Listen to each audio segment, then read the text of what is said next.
But we did have a little meeting with Jose, one of our other brothers, last week, and a very interesting conversation came up because, when I saw the shortage of food possibly coming our way, I went and tuned up my bike tires. I made sure my 10 speed or my 15 speed was ready to go because I can catch fish out of the river, right? So I got all my fishing gear going and I got my bike going. And then the thought occurred to me when I got my stringer of fish and I'm coming back from the river, somebody could just point a gun at me and say, "Thank you very much." So to pack heat or not to pack heat? That's another question. That really is the cool thing about that. That is a great question. To pack heat, or should we carry a gun? And just by the way, we're not speaking of this as though we're handing down doctrine from the church. Our goal on this podcast is just to talk, hang out, enjoy each other, and share our ideas. So if you feel free to disagree, to think we're jerks, we're just kind of sharing. Well, and comments below, feel free to comment, throw your opinions in here too. But we look forward to that. Amen. Well, what I thought was interesting is the different perspectives that I think you have, because if you grow up in America and you're of a certain age group that had a certain grandparent or a parent that was a certain, I mean, if you're second, third, fourth generation American, there was handed down an American value that places great value on, hey, government, stay out of my business. Like, this is my country, this is our country. You work for us. Government works for us. We aren't servants to the government. I have strong opinions about that, yes. Yeah, there's we're the land of the free, the home of the brave. We had to fight for our independence from Great Britain. We have a history teacher, 20 years teaching AP history, one of the local high schools here. We need to bring him in on this, Mike, who could give us a better history of our freedom. But freedom's such a big theme here in America. Stay out of my bed. I am free to do what I want to do. So you and I wake up one day and we're in lockdown. I mean, this is the closest thing I've seen to, 666 and the mark of the beast. They're talking about forced inoculations. The legislation they're trying to pass in multiple countries right now about vaccinations have all been entitled 666, if you go and look it up, or 6666. Oh, I didn't know that. Oh, yeah. Oh, there's an article I put out. I was texting this to all my friends. Yeah, Bill Gates and the Bill and Melinda Gates Foundation, they're moving to have legislation because they want to have forced vaccines. And they're entitled 666 or 6666. And that's not even the order, because I guess legislation typically goes in whatever order it is. That's the number that it is. But they were able to get it to be 666 across the board in a bunch of these in multiple countries. So it's like, this is the closest thing we've ever seen. And they're saying things like, if you don't take the vaccination, you won't be able to travel, won't be able to get on airplanes, won't be allowed. I mean, you're talking about some major heavy duty freedoms. Yeah, my wife's a school teacher and, she doesn't she's never taken the flu vaccination. We've seen some, I've seen partial paralysis. We have a family member who died from complications, so yeah, forcing people to do that, that's not the American way. But then you have Jose, who had another great point, because what he was saying was, all we have to do is focus on Jesus. When you were looking at the book of Acts, they weren't worried and trying to figure out how to sustain a nation's economy. They were just preaching the gospel. At least we don't have recordings of it. Now, I mean, in the scriptures, I'm talking about in the Bible, I'm sure we have epistles and letters, and there was business and there was concern for society and that kind of stuff.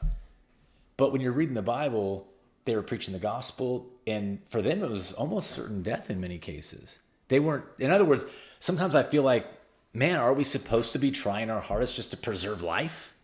Right. You know what I mean? Or is like, it's okay. Just focus on Jesus and everything's going to be all right. And that was Jose's perspective. You don't need a gun. You haven't needed a gun for, 50 years of your life. Now you need a gun. And it was interesting to listen to you guys talk that out. Yeah, and to me it is about the way of life that we've come to appreciate here, and do we have to eventually rise up to fight the evil forces that come our way? How are those evil forces going to manifest themselves? Well, is it a virus, or is the virus just kind of a little, it's a little symptom of a bigger problem? and I'm always looking at what's really going on here, and through prayer, I have come to the conclusion that I will be getting a weapon. Is that it? To pack is what you've decided? The pack is where the direction I'm going. I don't want anybody taking my fish from me when I'm coming back from the river with dinner for my family. That's funny because... But also, being locked in our houses and, what's really going on here. During the Revolution, we had farmers coming from their plantations, and they were called Minutemen. And they were called Minutemen because they had to be ready on a minute's notice. So I just want to have a weapon if the forces of good require us. And you could make that comparison, the British were the evil empire or whatever. And we were just trying to, fight the taxation and all of that. And we had to go to war. So I want to be ready for whatever comes my way.